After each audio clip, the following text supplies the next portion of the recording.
দেখো অধ্যায় 11 পরিমাপের অনুশীলনী 11 ক্ষয়ের যদি অঙ্ক আমরা সমাধান করতে চাই তাহলে কি করতে হবে, এর ক্ষেত্রফলের সূত্রগুলো জানতে হবে। তো আমরা দেখো আজকে আয়তক্ষেত্রের ক্ষেত্রফলের সূত্রটি জানবো। আয়তক্ষেত্রের ক্ষেত্রফলের নির্ণয় সূত্রটি হলো দৈর্ঘ্য গুণন প্রস্থ। অর্থাৎ আয়তক্ষেত্র কীরকম, আমি একটি চিত্র আঁকাচ্ছি। দেখো আয়তক্ষেত্র দেখতে জাস্ট দেখো এমন, তোমরা স্কেল দিয়ে সোজা করে আঁকাতে হবে।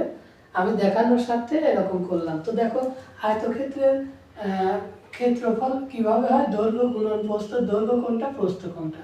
এই যে নিচে ভূমির থেকে লম্বভাবে যেটা উঠেছে এটা হলো প্রস্থ,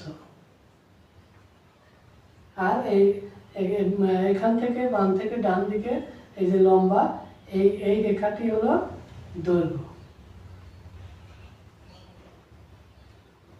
এই রেখাটি দৈর্ঘ্য। আমরা যদি আয়তক্ষেত্রের ক্ষেত্রফল নির্ণয় করতে চাই তাহলে প্রস্থ দেওয়া থাকবে, দৈর্ঘ্য দেওয়া থাকবে, ক্ষেত্রফল নির্ণয় করতে হবে। যদি প্রস্থ ধরো 10 আছে, ক্ষেত্রফল দৈর্ঘ্য আছে হলো 20 বা 15, যাই থাক 15 দেওয়া আছে, তাহলে ক্ষেত্রফল কি হবে 15 গুণন 10, দৈর্ঘ্য গুণন প্রস্থ সূত্র ফেললে দেখো 150 হয়ে গেল আমাদের আয়তক্ষেত্রের ক্ষেত্রফলের সূত্র এবং আয়তক্ষেত্র নির্ণয়ের কৌশল।